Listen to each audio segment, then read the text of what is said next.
Hello, fellow humans, and welcome back to Beyond Words, conversation on language, music, and mind. I've been on a small hiatus because I just had my first child, and that's been a really awesome and wild ride, but it's awesome to be back because I have a really special guest today, Dr. Michael Tomasello, who's one of the most influential developmental psychologists of the past several decades. Dr. Tomasello is a professor emeritus of psychology and neuroscience at Duke and former co-director of the Max Planck Institute for Evolutionary Anthropology. His research has literally transformed our understanding of language development, cooperation, social cognition, and what makes human thinking special. He is the author of numerous influential books, including Constructing a Language, Becoming Human, and his recent book, Agency and Cognitive Development, which will be the primary topic of today's conversation. Before we jump into the episode, I want to give a little bit of context because I think the conversation covers a lot of conceptual ground, and his book really reinforces this idea that children are agents with goals and decision-making capacity and not just kind of stimulus response machines that we think of in like sort of behaviorist model. So their goals determine what they pay attention to, what is relevant to them, and ultimately what they're able to learn. So we need to take that into account. He also describes these three broad levels of agency. So young infants are primarily goal-directed. They act towards goals, learn contingencies, and make simple go, no-go decisions. And then around the end of the first year, children become intentional agents, he terms it, which is kind of an executive tier on top of the go, no-go level. So they can represent possibilities. I could do this or I could do that, and they choose between them. And this capacity for imagining alternatives supports things like symbolic representation and more sophisticated learning.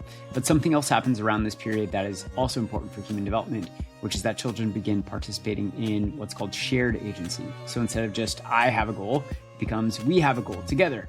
Children, they share attention, they coordinate actions with other people, they communicate, and they begin understanding that two people can attend to the same thing from different perspectives. And this ability to form a shared we, Tomasello argues, is really foundational to uniquely human cognition. It gives us things like language and concepts like roles and perspectives. So you and I can participate in the same activity while playing different roles. We can look at the same object while seeing it from different perspectives. And this becomes really important for things like the fact that a single object can be a dog, it can be an animal, a pet, or a gift from my grandma, depending on the perspective I'm asking you to take on it. And also grammatical constructions, they allow us to perspectivize entire events that highlight different participants and can assign them different roles and package them differently depending on what the listener knows and what the speaker is trying to communicate. So that's one of the threads in this conversation that I think has interesting implications for speech therapy, because from this perspective, language development is not just learning more words or producing more types of grammatical forms. It's also learning how linguistic tools are used within shared activities to direct attention, coordinate with other people, and accomplish goals. And that leads to the broader question that runs through the entire episode. What changes in clinical intervention and evaluation when we think of a child not as just a learner who's responding to inputs and reinforcement, but really as an agent whose own goals determine what they attend to, what's relevant to them, and what they can learn. We get into behaviorism, child-led intervention, joint attention, autism, collaborative activities, words as cultural tools, Vygotsky, and even why Tomasello thinks that the mind as computer metaphor has led cognitive science in the wrong direction. So before we get started, just a couple of items to mention. Most of these upcoming podcasts, including today's, will include an accompanying course on speech therapy PD that is available for 0.1 ASHA CEUs. And without further ado, please enjoy this conversation with Dr. Michael Tomasello. Hey everyone, welcome back to Beyond Words. I'm here with the one and only Dr. Tomasello, discussing all the big stuff, agency, where it comes from, how it relates to cognition and perception and language. As a side note, everyone should grab a copy of his book, Agency and Cognitive Development, for the deeper dive. But yeah, Dr. Tomasello, thanks so much for being here. How are you doing? Good. Thanks for inviting me. It's an honor to have you here. So you start the book by saying that children, and even for the same child throughout ontogeny, they literally inhabit these different experiential worlds. And I think that's a really remarkable claim because, you know, a lot of developmental science, they paint this picture of just kind of adding knowledge brick by brick to the same sort of underlying operating system, so to speak. But your framework kind of, it reminds me of this like sort of caterpillar butterfly type metamorphosis that happens these three times throughout ontogeny. I was wondering if you could talk about this a little bit, maybe even the zoo anecdote, and I think that will help kind of ground the framework for people. Well, it mainly comes from my evolutionary orientation. So if you look at different animal species, a worm inhabits a certain world. They don't even have visual perception. And then in the same garden, a butterfly has other sorts of, it lives in a different world. And a squirrel lives in a different world. And humans walk in and they live in a different world. So the evolutionary idea is that organisms have the psychology they need to make it in the world. And in that book, Agency and Cognitive Development, I tried to see if we look at an earlier book on the evolution of agency, I looked at three different agentive architectures as they evolved on the line to humans. And in that book, I wanted to see if I could see them in human ontogeny as well. And yes, I can. So the anecdote that I start the book with, as you say, is that going to a zoo, a family with an older child and two younger children, the 1-year-old is seeing sights and sounds, and they don't even recognize much because they don't have any familiarity with it. So they're, hanging in there, just reacting or whatever. The slightly older child, say a 2-year-old child, now they understand something like that creature over there sees something. So they might wave at it thinking that it could see or whatever. With their mother, they could have joint attention to the creature and say, "Oh, look, Mom, isn't that cool?" And they point to it and all kinds of things. So they're sharing a world with their mother. And by the time they're over 3, they live in a cultural world where they have things like cultural norms, like, Daddy, is it okay to feed the pigeon or whatever? So they know that there are rules. They know that the zoo is an institution that has a zookeeper and a person that takes tickets. And so to me, I don't see anything radical about saying they live in different worlds, because they do, in the sense that their psychology determines what of this world they perceive and comprehend. Yeah, it is really, it was a cool thought, just that there were these three different species in a way, when at these three different levels of agency Well, in my human introduction ontogeny. to developmental psychology was from Jean Piaget, who's gone a little bit out of fashion now. But one of the things I got from him more than anything was he looked at young children like they were another species. They have their own logic, they have their own way of being, okay, and Yeah, kind of like an ethologist out in the field, watching a new animal species. Uh, so yeah, and then I sort of articulate the psychological processes that characterize each of these three sort of steps. And with infants and more or less toddlers and more or less children and preschool children, to try to show what kinds of things they do, what kinds of things they can perceive and understand. yeah, great. Maybe we can flesh that out a little bit. So you have these three stages. You are terming them sort of this goal-directed stage, the intentional stage, and then the rational metacognitive stage. Maybe we can start just at the earliest, the goal-directed stage, where kids are making these Okay. go, no-go decisions. What type of learning and experience is available to these kids? And the reason I think this is important too is because I don't think therapists quite understand sometimes when they just have a focus on, like, we need to get this amount of vocabulary, or like, this, they need these types of skills. They don't know what is actually afforded to the kids at these different ages, if that makes Well, sense. I think if you just think about it for a moment, learning is dependent on what you can experience. Like, I could try to, train my dog to discriminate between a differential equation and an integral equation or whatever, and Yeah. I can try for my whole life, and he's not going to differentiate them no matter how much I reward him. And so part of I think the first chapter of the book on agency and cognitive development is called Not by Learning Alone, because you can't just teach a 9-month-old baby algebra and you say, oh, well, it's a matter of accumulated learning. You could put them on an accelerated program. I'm sorry. And I think most people share that intuition. I think the radical thought would be, oh, you can teach anybody anything at any age, which was what the founder of behaviorism, John Watson, once claimed.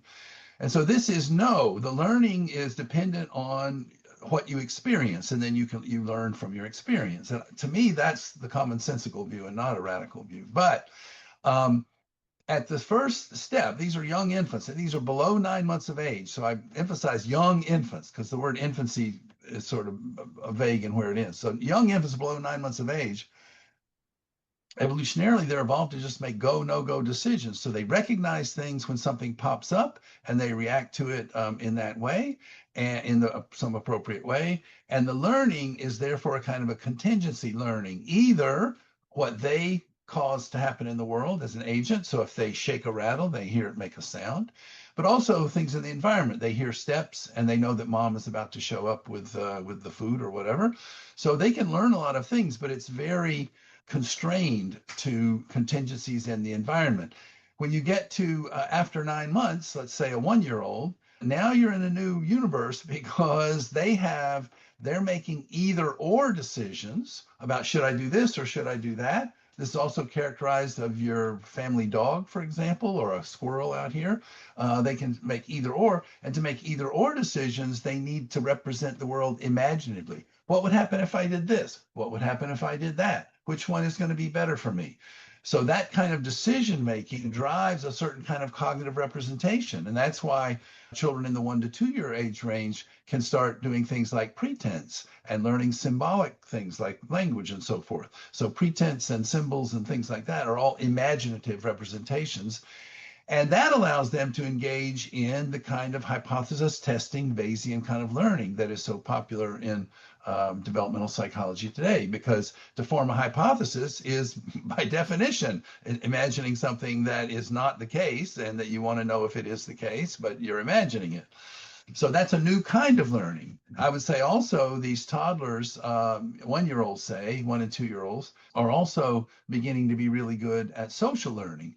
And that, what I've been studying since the beginning of my career, is joint attention, and how joint attention allows you to experience things in a shared way with an adult, for example. And the nature of linguistic symbols is that they are shared. That we call this thing a tree and we call this thing a dog. In another culture, they call them other things. So they're conventions, they're shared, and children are learning. Mom says, look at the wug, and the child looks over to try to figure out what she's talking about. So it's an invitation to join attention when they hear a new word, and they try to attend with mom to what she's attending to learn what she's referring to by the word wug. So there's a lot of new social learning in that toddler period also.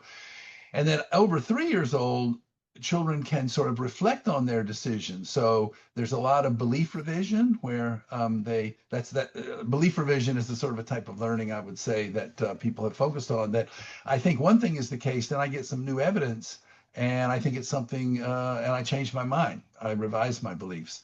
And Alison Gopnik has done a lot of nice work showing that for example, 3-year-olds understand that if you have a very strong prior belief, this is all a kind of a Bayesian framework. If you have a very strong prior belief, then a certain amount of evidence is not enough for you to overthrow it. But if your prior belief is weak, that same evidence, you'll overthrow it. So I believe that requires a side of metacognitive looking down on the hypothesis, on your current beliefs and the evidence, and sort of weighing them together and deciding what should be your what beliefs you should form on the basis of all of that. So these 3 steps are about, and so of course the older children have metacognitive representations and can form metacognitive strategies like whatever, leaving themselves a note to remind themselves to do something. Really young 3 and 4-year-olds aren't very good at that, but they at least have got the starts of that. So those 3 steps, I think, put children in a different experiential framework, and therefore the learning process is different in each of them. Sorry, one thing I forgot. With the 3 and 4-year-olds, this is important, I think, for the kind of work that you do, Garrett, is they also experience pedagogy in a different way. So you can teach a 9-month-old and they may learn something, but they don't know that you are a representative of the culture saying this is the way we do things and this is the way you ought to do them. And the sort of Gergely and Chibra normative stuff, pedagogical stance and whatnot. And Tom Griffiths has done some very nice work on the inferences you make when somebody teaches you something. When they teach you something, you infer that something they didn't teach you is not as good as what they did teach you because they have your interests at heart and so forth. So understanding pedagogical learning from the learner's point of view really comes in at this 3 and 4 year old age range also. So that's the overall framework. I know it's pretty abstract, but I do think it's necessary to characterize 9-month-olds and 1 and 2 year olds and the 3 and 4 year olds as distinct species. Yeah. Oh man, and there are so many studies. I really urge people to look at the book too, because there's so much empirical work that you note in there that really kind of grounds this even more. Like I remember there was a study about, and this is related to belief revision, that the social stuff helps. In contrast to kind of grade apes, the social stuff is really helping these kids a lot more. So that when a 3-year-old, I think they saw some other person like check, in a different spot than they had looked, and so they then go and try and double check their choice. So yeah, there's so much stuff that's just showing how Absolutely. kids are, yeah, really, really tuned And in. and and and again, my evolutionary framework in that same study, great apes did not take the fact that somebody else looked a different place or thought it was a different place as an occasion to double check. So even though they can sometimes revise their beliefs, they certainly don't do it on the basis of some social disagreement or social discrepancy. So that really brings home the strongly social nature of human development also. Yeah, it's so cool. I was wondering what you think about this idea. So, in speech therapy, again, there's this huge focus on just like, you would evaluate by seeing how many words a kid knows, for example, like you're doing survey-based evaluations like the real or something, and they just ask, okay, how many words does your kid know? And they tick off these boxes. But thinking about this framework more, it's not necessarily like, the same word, for example, can take on so many new meanings in these new stages. So, like, for example, the word ball, like at 6 months, might be tied to just like physical movement or something that you can like grasp. And then for the 2-year-old in the intentional stage, now it's something that you can show, you can play with, you can request, you can name. And then, in the metacognitive stage, ball is then something that like is part of the rules of like baseball or, something that, you can mistakenly think is somewhere else. Yeah, I was just wondering what you thought about like Well, this I sort have of idea. I have two comments. One is that I had a friend who was a philosopher who just for fun taught his 1 year old to say the word metaphysical. So she would go around and say metaphysical, and it's just funny because of course you know that for somebody to learn the word metaphysical, they've got to be an adolescent or something, who knows what, because it requires certain what types of thinking and experience and so forth. So I think that's true of every single word that we have. And of course, like you say, some of the words you're going to develop the meaning more and more. The word more, just to take that reminds me, take as an example, the word more for a 1 year old is really just about a greater quantity. But then when they get older, they understand that quantity is independent of the shape and the size. This is Piagetian conservation. And so they learn the word more much more deeply, and it relates to all kinds of mathematics and other things. So let me give you another example. If the word quark is a word that theoretical physicists use, if you wanted to learn the meaning of the word quark, I know something about it. It's kind of a subatomic particle. That's about it. But if I wanted to know what it really was, I would have to take a course in physics. You couldn't explain to me what it was. The words you used to explain it, I wouldn't understand either. So the words are a function of your total experience and what you know about the thing. And the second thing I would Yeah. say is counting words I've never thought was that big a deal because one of the most important factors is what they're exposed to, how much their parents talk to them, how much variety that they talk with, and so forth. And so it would be okay if you could equate their experience. You could say, okay, these kids have grown up with pretty much exactly the same um, input from their parents or whatever. Then differences in quantity might mean something. But as long as you don't control that or know what their exposure is, then it's an Yeah. imperfect measure, I would say. Yeah. Yeah. I'm really glad you said that. Yeah, part of my not so secret agenda is like to call out some of the dominant paradigms for intervention, which are still, still to this day founded on behaviorism and kind of associative learning theory. And they ignore, in this way, they ignore agency because, you know, they just sort of look at a stimulus and response chain. So, you see a lot of, we work with a lot of ABA people and they take notes and they then make this calculation for like this word was, rewarded this many times. And like based on that, that's like the kind of the sum total of everything. But, there's so many studies in there that show that, I, kids, I yeah, I grew up really disliking behaviorism from my undergraduate days even, and my first paper, serious paper in undergraduate psychology course was on how do you determine what the stimulus is.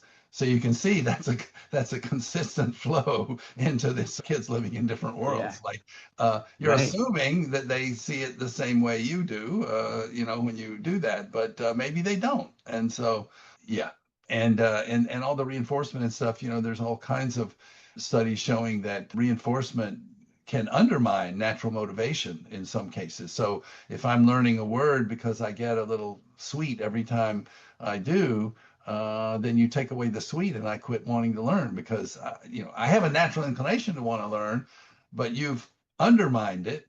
This is the so-called over-justification effect. You've undermined Mm, it by giving me an external reward for it. And so now you've usurped my natural motivation and made me just think about the candy. So I don't like the motivational framework. I don't like the stimulus response framework. I don't like the yeah. quantity, emphasis on quantity. And that's not to say that you can't do some things with behavior modification. You can get animals and children to do things that you want them to do by reinforcing them. That's B.F. Skinner showed that in their event. But that's not your ultimate goal, is to get them to do something. It's to get them to understand things and learn things and to be an agent, to use them in a way that is fulfilling their own goals and desires. You have this awesome study where it's something about a child, or so that there's some hole that the adult has to pass something to the child through, and then some of the adults are trying to pass that toy over and that the child wants, when they still the child doesn't get it in the end, and then in another condition they are like sort of willfully not doing that, not intending to pass that toy through. And the child totally understands, in the conditions where the adult is trying to give the toy, they understand that the adult is trying to do this thing, and they are less likely to whine, and they're more likely to Yes. wait patiently. And there's so many times when I kind of watch behavioral therapy that they're holding out on this, this thing for this opaque reason for the child. Like maybe they want them to use this exact phrase or like three words instead of two. And it's no wonder that the child is continuing to cry. So I don't know. That's something I No, thought I of mean as well. in the old animal literature with behaviorism, they would be training through reinforcement to discriminate. I don't know what black objects from white objects or something, and it's essentially a game of can they figure out what you want? It's not. That's Yeah. it. That's not a. They're not learning about the world. They're learning about what you want. Yeah. And it's sort of, getting back to the agency framework. This, the ABA sort of associative learning stuff, has this mechanistic kind of quality, whereas your framework, I think, it really puts the emphasis on the child's direction, and then also I think you note somewhere in the book, this is kind of a larger philosophical point, but you mentioned that there are these two explanatory frameworks. There's like there's causal mechanism stuff, and then there's intentionality. And even in evolution, this sort of idea that an organism can want to do something can lead to changes. So like for example, a lizard climbing trees to get fruit, they want to do that thing, intentionally trying to do that thing, and then that leads to these changes. And I think in the same way, in this sort of small level kind of situation, what the child wants to do can constrain their behavior. So like a higher level goal is that thing that is then making them kind of do that thing rather than this sort of like cause and effect where one thing leads to another. And I think another part of that, going along with what you just said, is that your goal determines what is relevant. So if I'm out here, searching for squirrels, then I'm paying attention to what might be a squirrel nest and any movements in the trees and all that. And I don't notice, something on the ground, or I don't notice if there are clouds in the sky or if it looks like it's going to rain. My attention is directed by what I'm doing, what my goals are. And pedagogy is a slightly different situation. So, I'm focused on what this guy wants me to do or what this guy wants me to learn. And so the relevance is not mine. The relevance is only I want to make this guy happy or whatever. And so I think there are different kinds of pedagogy where the teacher can kind of go in the background a little bit more. And this is what Vygotsky calls scaffolding. So if I want my daughter is learning to put together a puzzle, I sort of give her some hints, or even I put all the edge pieces in one pile and put them all together so she can find the edge. She doesn't even know I did that, but she sees the edge, and this makes it easier because she starts with the edge pieces because I put them right next to her and the other ones are farther away. And so I scaffold the individual learning, and it's not all I'm trying to please him. I'm trying to do this thing, and then he's sitting behind. I think Montessori uses something like that as well. Their learning is very structured, but the adult is out of the picture. They teach you how to work with this apparatus, like the counting sticks or whatever they are, and then they get out of the way, and you play with them on your own in a way that was structured, but without an adult in the picture. So that's again one of the things I worry about with adults sitting there with reinforcements and stuff, is that you've kind of blinded them to the relevance of things in the environment for their goals because they're so fixated on getting that reward. Yeah. So would you be the proponent then? That sounds like kind of like child-led therapy, where you're sort of looking Uh, out for what the child thinks is relevant because that's what they're going to learn. yes, at some level, but Mhm. I understand that in therapy, um, if you can teach them some basic skill, this puts them in a new space where now they can learn some new things and whatever. So there is sometimes when you might want to sort of drill something. I mean, I think of learning to read, where most of the research seems to show that you really should teach phoneme letter or Yeah. phoneme syllable correspondences, kind of divorced from everything else. Then once they get that, then they pick up a book and they can be read on their own. So yes, in general, I'm in favor of the child-led stuff, but I also think that sometimes there is room for teaching them a sort of a skill more sort of out of context and directly, because it'll put them in a new place where they can learn better on their own. Yeah. Oh, well, it's a powerful cultural tool, learning to read. Well, that again, that's the Vygotsky sort of idea, is that these tools that culture gives you, I mean, something like a pencil or scissors or something that preschool children learn, all of a sudden you can do new things. So when you can use a pencil, all of a sudden you can draw pictures. You can do all kinds of things. With scissors, you can cut paper. So the cultural tool opens up a new world for you as well. Yeah, I was wondering maybe getting to the cultural stuff, if we can I think it'd be a crime for me to not at least talk to you a little bit about shared intentionality and the shared we and what you're so known for. But yeah, how does participating in shared agencies lead to these impressive cultural human accomplishments? Well, again, I come from this evolutionary perspective, and if you take a great ape, a chimpanzee, they are so intelligent. They can do so many intelligent things, and they can use tools, and they can do all kinds of things. But you can go out to the zoo and watch. San Diego Zoo has a lot of interesting bonobos, and you can watch them all afternoon, and you won't see them do something as simple as pick up a log and carry it together, just a simple collaborative activity. We do that kind of thing every day. And the way we frame it is we say, we are doing this together. We're carrying this log, we're carrying this table from one room to the next. And I've used the term shared intentionality a lot in the past because I focused on the more cognitive side, that we have a shared goal, we have shared intentions, things that we have joint attention to the things that are relevant to our shared goal. But as I started doing this agency thing, I sort of said, look, it's really a shared agency, that we've got a shared goal and shared attention and so forth. And so the shared part fits like a glove because I made it to the general agency stuff. But now, when we're doing something together, I have to coordinate with you. And indeed, I have a whole book on evolution of human communication. It's called Origins of Human Communication. That is that the impetus for the evolution of uniquely human communication, which includes the pointing gesture and iconic gesture or pantomime, as well as language. The impetus for that was to coordinate our shared activities, because when you watch chimpanzees doing anything vaguely collaborative, they don't communicate about it. And children, you can't stop them from communicating. They communicate as they collaborate, even just pointing, and then often when they're old enough, language.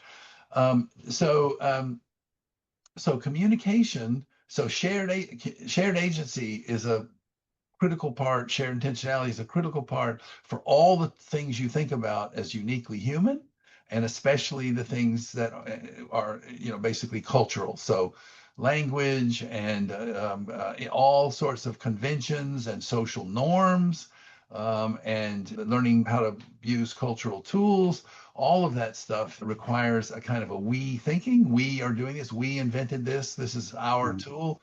And it also generates the notion of perspective. And this is a kind of a philosophical point that I don't think everybody gets. But if you and I look out different windows of the house, you see one thing and I see another thing. But if we both look at this pair of glasses, it's like we share attention to the glasses, but you see it from this side and I see it from that side. So you have one perspective on the glasses and I have another perspective. And I believe you can't really make sense of the notion of perspective if you don't have a notion that we have a shared referent on which we have different perspectives. Right. So one of the most basic things that makes human cognition unique is this notion of different perspectives, that allow us, for example, in learning language, to learn that this object in front of me is a dog, it's an animal, it's a pet, it's a pest, it's a gift from my grandmother. All right, these are the same object under different descriptions. Linguistic aspects is the term that linguists use. And so this notion of perspective, we just take for granted. Well, yeah, okay, you can look at it as a dog, you can look at it as an animal. Big deal. I don't think other creatures do that. So, and I think that's created by the sharedness, because it's shared upon which we have different perspectives. And the same analogous, we're the notion of a role, like a role in a collaborative activity, you're going to hold it steady and I'm going to pile stuff on top. Or in a culture, you're the one who gathers food and I'm the one who cooks it or whatever. Different roles require that we have a shared goal toward which we each play our own role. So the shared agency and shared intentionality has this kind of dual level. The shared part and then the individual part is defined by the shared part, different perspectives on the same thing, different roles in the same activity. And so we talk about the creating new worlds, the world perceiving people as playing different roles in an activity, or understanding that people have different perspectives on something. That only comes with humans after a certain age who can think in that way. So so that's the way I would sort of characterize that. And then the communication was evolved to coordinate our collaborative activities and coordinate our cultural activities. And it requires joint attention. It requires language, of course, requires the understanding of conventions, that this is the way we all do this. And we all know that you call this thing a tree and this thing a dog. And so all of that is part of shared agency and intentionality. It's unique. It's uniquely human, is what many of our studies comparing great apes and children have established. Yeah, that's so cool. Your work really helped me to understand too that the fact that this dual level structure creates the roles and perspectives, that also leads to grammar, these linguistic constructions, right? Which is like you basically have these role governed categories that require you to, kind of do a blame assignment for people to fit into different slots, if that makes sense.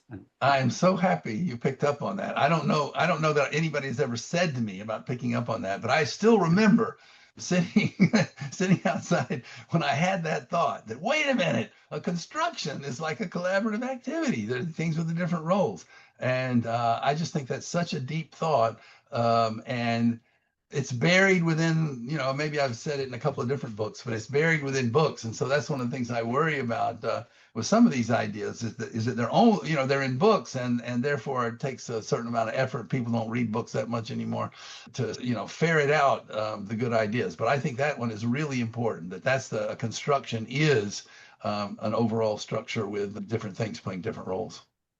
Yeah, I'm sure you've thought about this before, but when I read that, I was just immediately I thought of, I work with a lot of autistic kids, and you mentioned the pragmatic dimension of grammar. That's kind of this what we're talking about, understanding these roles and perspectives, and also changing your utterances for the listener to match their knowledge states and perspectives and things like that. And I was just thinking about how it maps almost perfectly onto the types of differences or errors that you'd see in autistic language. So they might struggle with pronouns, for example, or understanding how these perspectives. So like using a passive versus an active type of sentence. Like why would you do that? Yeah. So yeah, going down the list, it really these kinds of things just sort of map together. I don't know. Have you It thought about even that before? it even yes, it even maps onto the word choice. When I say, do I call this why do we have why is this a dog and an animal and a pet and all these different things? Is because in certain contexts, talking about somebody about different things, what's relevant is that it's a pet. And in talking in other contexts, what's relevant is it's just any old animal. Animals can't come in here, period. Versus it's a dog versus a cat, because I'm a dog person, not a cat person. So um, uh, human history of different cultures, let's say the English speaking world, just because that's what I know, has come up with so many different words, okay, and many of them can be used. And it's because it depends on what your interests are, how you're adapting to the listener and what they need to hear. And then grammar is the same thing. So the passives and all that sort of thing are. Um, I actually in my psychology of language class, I often ask people about these so-called cleft constructions, things like it was the dog that ran away or something like that. Why would you ever use that? And people can they have to think about it for a moment, but they would say, well, the other person must think it was the cat that did it. And so you say it was the dog that did it. And so these fancy constructions are generated by particular pragmatic contexts that require them. And if that pragmatic context never arose, there would have been no motivation for those constructions to have been created by the culture that uses them. Yeah. Yeah, it is really cool. Like, you talk about language learning as like kind of tool learning. And I was thinking that it's like, wow, culture has really given us such a huge artillery of tools. And, somehow we can wield them with some amount of, competence and So expertise. a little history on Vygotsky, I think is very helpful. When I teach Vygotsky in class, I always start with his history. So he started with children with various kinds of developmental problems. That's what he started with. And he was noticing that they all need these prostheses. So the blind kid needs a Braille book, and the kids that can't walk very well need braces on their legs, or whatever. Autistic children need certain kinds of environments, certain kinds of tools.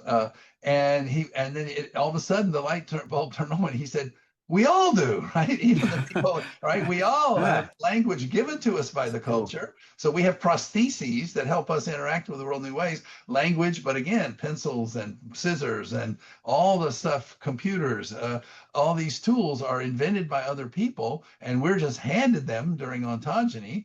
And we don't have to invent them. We only have to learn how to use them. And that's everybody. And the special needs kids just have a couple of other ones they need that typically developing children don't need. But it's all the same. We all need these cultural prostheses to be fully human. Cultural prostheses. It's so cool. Yeah. Well, so you could be a little speculative here, but I wanted to know, with a lot of my kids, for example, with working with autistic kids, they seem to struggle with this shared, participating in joint activities and forming that joint we.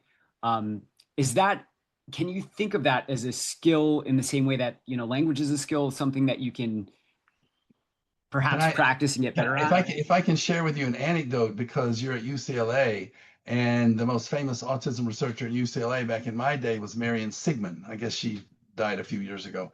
Uh, and I gave my first sort of big talk on shared intentionality at the Society for Research in Child Development back in the, I don't know when, early 2000s probably. Um, and she came up to me afterwards and just said, for those of us who work with autistic kids, this is so on point. and and that's exactly right. That what they're missing is the sharing point. They're not great at communication. They're not great at collaboration. They're not great at sharing. They're not highly motivated to share. The Simon Baron Cohen study where most of them are doing imperative pointing but not declarative pointing, so they're not motivated to share, as well as not being as skillful at it. And so yes, I think that this is obviously there's a spectrum, and more than just a linear spectrum. There's probably an array of skills that can different ways. But this is the general place where they have issues, I would say, all the way back to Cantor's original definitions. This problem of social things has been key. It's unclear to me, how much flexibility there is in learning if you have a biological deficit, and I guess that's different with every child. But there can certainly be biological deficits in this set of skills, this way of operating, the shared agency, shared intentional way of operating. There can be biological deficits that are very hard, if not impossible, to remediate. I'm sure you have seen kids like that. And there are other ones who are just missing a few little components or just a little slow or whatever, and they can be. And so that's one of the skills of the therapist, is to assess the kid and see what directions what directions for the intervention could be most productive. And so, yeah, that's something. My other anecdote was at the Autism Center at Emory. I taught at Emory for a while, and I was looking into that because I had this connection made for me by Marion Sigmund and other people, and I wanted to experience an autistic child. So there were two kids in the room, and they were playing and stuff, and I went in. They were siblings, and I was playing with the one that I thought was the child with autism, and then he looks at me and pulls something up and says, "Oh," like this. And I looked, and they were looking through a one-way mirror, the autism factor. And I looked like this, and she opened the door and poked her and said, "No, no, no, it's the other one." So you could just tell immediately this just holding up just to share was not something that comes naturally to most kids that have that diagnosis. So Yeah. anyway, I think it's among the most interesting applications of this idea. I don't know how much the big theoretical stuff helps with the detailed day-to-day stuff, but I do think it's a general framework that helps to situate things. Well, it certainly helps with evaluation, because one of the most common, and I saw this in your work, one of the most common things that I see now for young kids with autism is exactly that, not the kind of what I think you call it ostension, where you show an object, shared enthusiasm, but instead using these, there's a lot of hand leading. So they're always grabbing the mother's hand and then taking it to the object, and then kind of touching the object that way. And I just see that kind of over and over again, as a really common theme.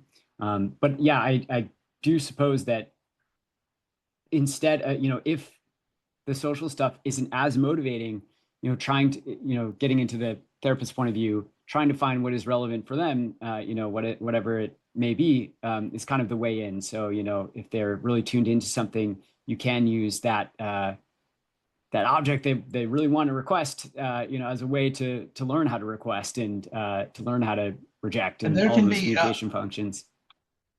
excuse me for, I didn't mean to Oh, interrupt. I always thought, again, I don't know whether, this contributes to remediation of kids with problems, but playing collaborative games with different roles where each of the roles is needed. So they start to play by themselves and they can't, make the duck pop up or whatever it is. They need somebody else holding the other lever to make that happen. And I would guess that's the kind of thing, even kids who had a problem with the shared stuff, they could learn instrumentally that I need, chimpanzees can learn that I need this other person to do their part to get this exciting effect. But I would think that if they learn to collaborate in that way, that would be a good scaffolding for maybe and then again to communicate around the collaborative activity. So let's say you're playing a game where each of us have to play our role, and then after they master that, now my role has two options with the blue key or the red key, and so they have to point to the blue key or the red key. And again, this is not declarative pointing. This is sort of imperative. Well, it's a little different from imperative because imperative prototypically means they're pointing at something they want themselves. But if you're collaborating, one of the basic ideas about the motivational structure of collaboration is if I help you, I'm helping us, right? We're collaborating and we need one another. We're interdependent. Then if I help you, I'm helping us attain our goal. So I think this is very interesting because people don't talk about pointing motivations this way much. But if I point and say like this, the blue one, it's not that I want you to give me the blue one, it's that I want you to use the blue one in the collaborative activity because that will make us successful. So I just think that if I were, contributing to some program of intervention, I would sort of emphasize trying to create collaborative activities and a kind of a stair step of the very simplest things, and then with the same basic fresh apparatus, adding on slightly more layers of complexity that require communication, for example. okay, awesome. Yeah, that's so great. I feel vindicated because I've been trying to write goals in that way, especially in the social groups. And I haven't, it's funny, just until recently, for the past 10 years or so, I've been trying to, add in this collaboration aspect, but I've just started seeing some goals, from Kaiser, for example, that they'll write a goal. It used to all just be nothing related, just like this amount of words they'll say, or, something like that. But now I'm just starting to see this like sort of these glimmers of, learning joint attention skills and collaboration.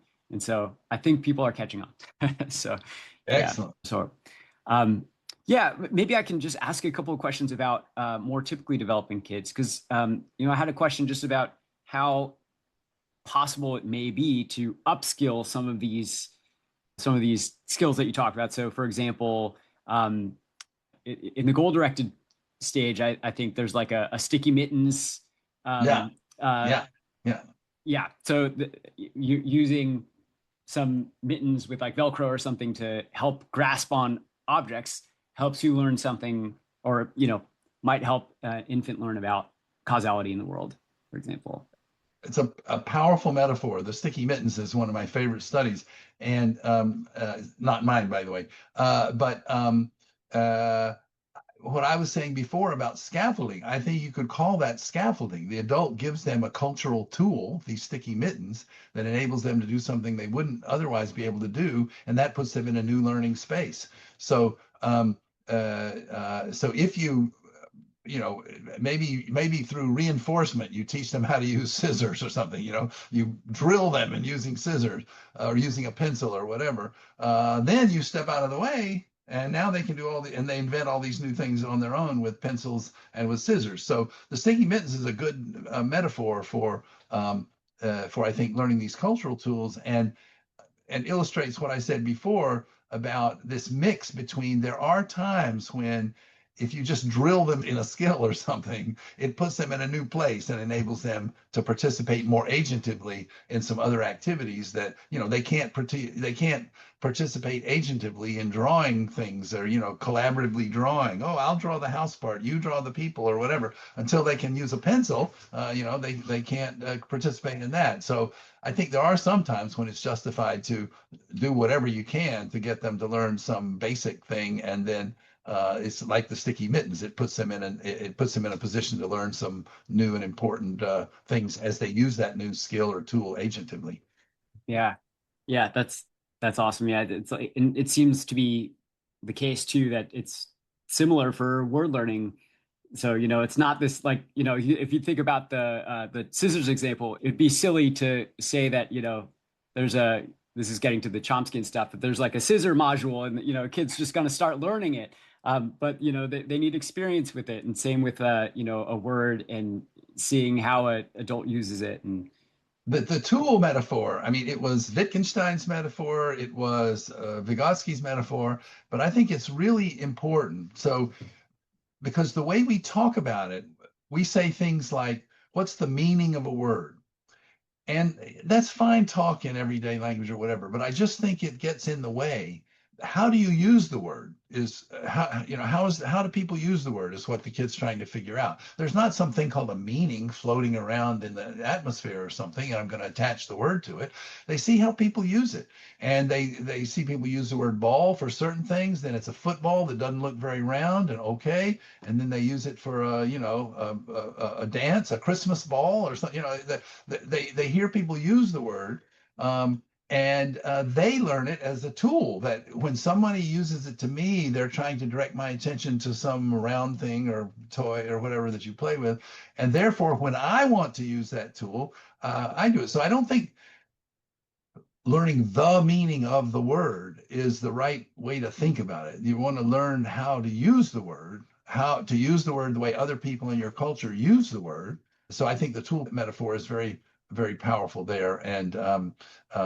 And of course, in history, language history, words are changing their functions all the time as people use them in new ways and use them metaphorically and all that sort of thing. I think words are like tools, and so you can say with the scissors, what's the function of scissors? You can say it like that. Oh, it's to cut paper, but I think it's sort of more psychologically meaningful to just have the tiny switch of saying, how do you use scissors? Right? How do people use scissors? I want to know how they use them. Right? And when you say yeah, the function, you've turned it into a noun, you've turned it into a thing. When you say meaning, you've turned it into a thing, but it's not a thing, it's a process. And the process is using it. yeah, and agentive, also learning and understanding what's relevant in the environment. Yeah, Absolutely. it Yes, all absolutely. connects. Um, Dr. Tomasello, thank you so much again. I know we're kind of reaching the end of the time, but I'm bought into the framework. I think I think it really does something huge for science, and also has implications for all these things that we're talking about in clinical intervention. Um, what's coming up next? Is there anything you're excited about most right now? Well, interestingly, when I started the agency stuff, the first book was I wrote it during COVID when all of a sudden I didn't have meetings, I didn't have travel, I didn't have anything, and this is something I'd been thinking about for quite a while, that we need more agency in especially in animal psychology, which still has a lot of behaviorist stuff. And so, if you look at the evolution of agency book, not the one on development, but the prior one on the evolution of agency, it's written for animal people. So the whole introductory paragraph is the history of thinking about animal cognition and whatnot. But guess who's picked up on it? The AI people, like Tao Gao and Yeah, others. And that was a complete surprise. It really was. And so I get lots of invitations to talk, to do either virtually or live, and now a large portion of them are coming from AI people. I have a paper that was published in Trends in Cognitive Science called something like how to make artificial agents more like natural agents or something. So this idea that if we really understood the agency of animals, this would help us create artificial agents. And so I'm not going in that direction. I'm not a computationalist. I never have been. But I'm collaborating with Xiaojia Cheng, who is one of Tao's students, former students or postdocs. I forget exactly what the relation is.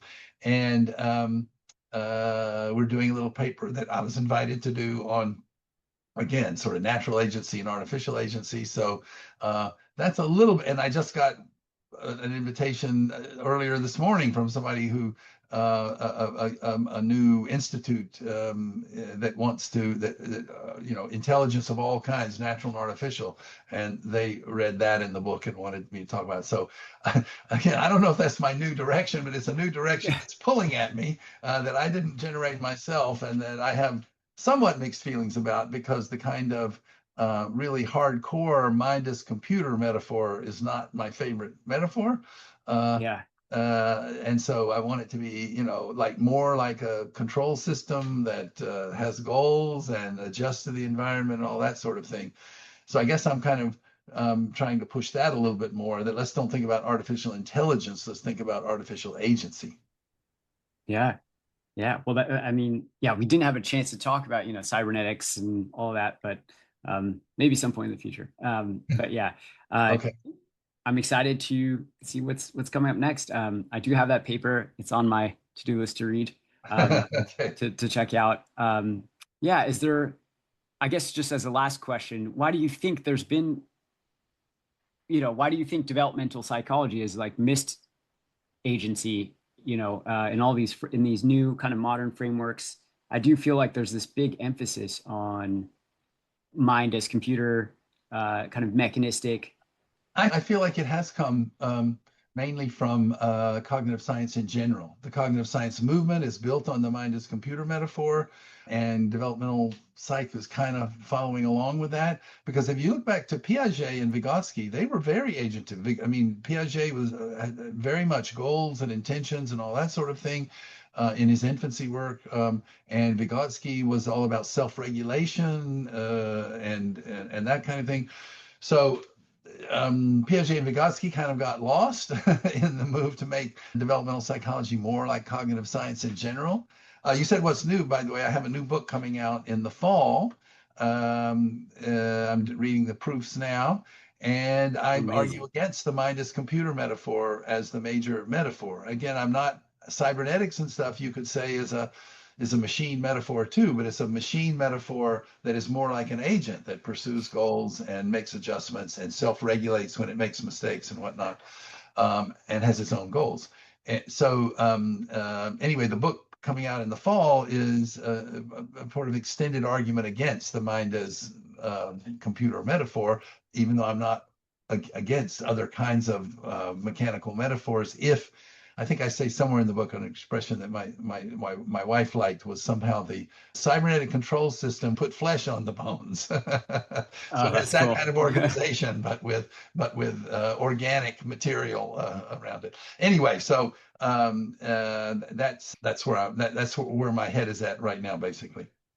Cool. Looking forward to it. It does feel like, the way that you think about and treat, and like I have a 1 month old right now, at Oh, home. great. And yeah, so I'm barely surviving on sleep. I hope I'm coherent today. But yeah, there's, I see that you can sort of think of it in either way. You could think in terms of a mechanism, and you could think in terms of intentionality, and you could kind of see the fruits of thinking this mechanistic way and things like behaviorism and what comes out of that. And thinking in this other way at least But creates but I different would sorts I of would just results. make another point, which is that thinking in terms of intentionality. This is why the cybernetics, the control systems were built precisely to model the intentional aspect of the behavior of organisms.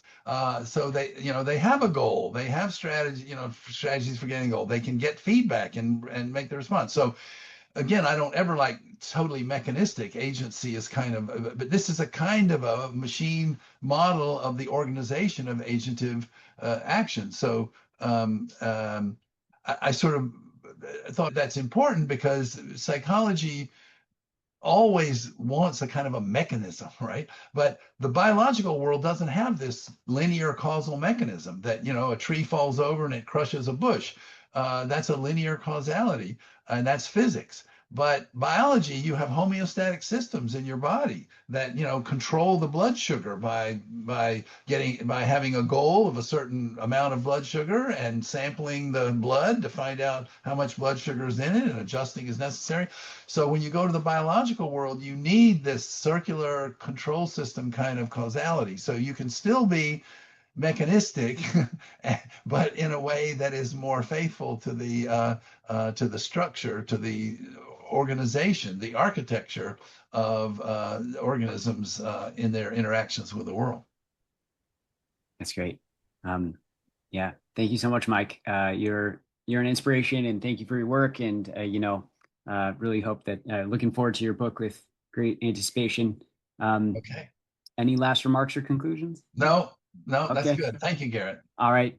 Thanks. All right, everyone. Take care. And see you in the next episode. Bye.